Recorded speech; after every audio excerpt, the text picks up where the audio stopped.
So there's one time of year that a lot of hunters look forward to hunting, and that's the rut. And depending on which tree stand or blind that you hunt could decide your success. So there's a few key elements that I like to factor in when it comes to picking the right tree stand or the right blind to hunt in. And I've chosen this area to do this video in because the blind behind me has all those factors kind of combined that I would personally choose to sit in during the rut. So this is more of an open field area, and it is going to differ a little bit from hunting the thick timber, and we'll talk about that a little bit later on. So the first element that this blind has to make me choose to sit right here during the rut would be that it's got a really great food source out in front of it.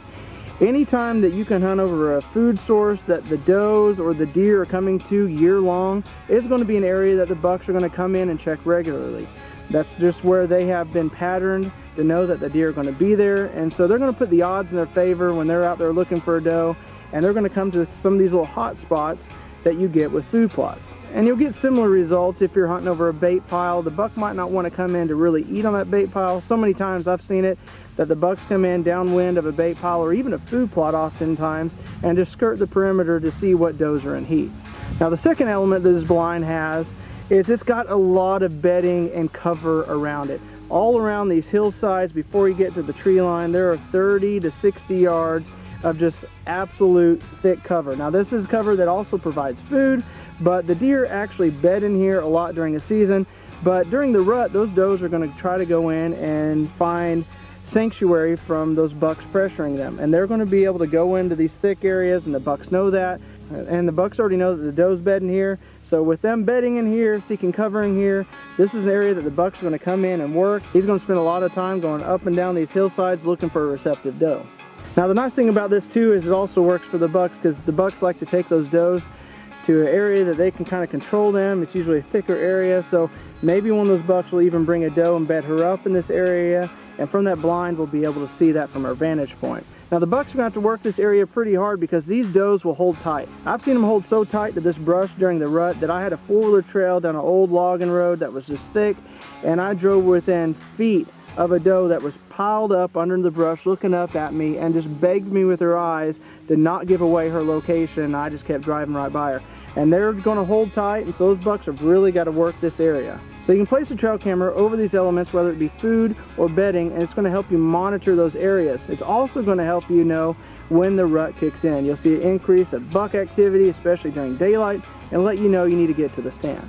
So the last element is probably going to draw me to hunt this blind. It's more of a personal preference, but I love the field of view that you have here. During the rut, those bucks are going to travel sporadically throughout the day, and it could be morning, noon, or night. And so by having a large viewing area like you do from this blind, it's only going to increase your odds that you're going to see a buck as he's going from point A to point B looking for a receptive doe. Now with a lot of states, rifle season coincides with the rut, and they do that on purpose for hopefully increasing the amount of deer that people are able to harvest. And it also ties into that reason of why I like to make sure that I can see a lot, because I am going to pick up a rifle during that time, and I want to reach out and tag that buck if an opportunity presents itself. Now that's going to be a little bit different if you don't have any open field area on your property and you're just hunting timber area. Same kind of rule applies. I like to make sure where I can see more of the area if I can, even if I'm hunting in the timber, and that might allow me to reach out and call a buck that I see and try to get him to approach in to a closer distance.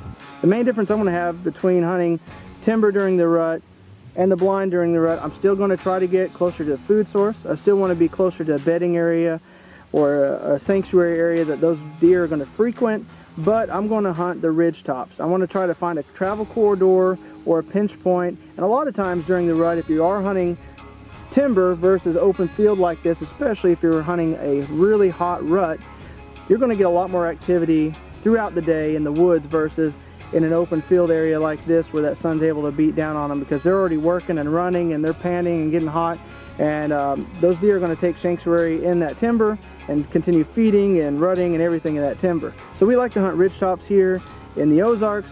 Thermals are going to come up during the day. At night they're going to go down in the valley. You can't hunt at night anyway, so those bucks are going to use those thermals and check for does on those hillsides, so you can put yourself up on that little highway, that ridge, and hopefully intersect a buck traveling. So if you take those three elements into consideration, this rut when you're deciding on hunting a tree stand or a blind, and you're looking for the food, the cover, or the bedding, and then making sure that you have an area that you can really see a vast amount of land. It's going to better your chances in tagging a buck this rut.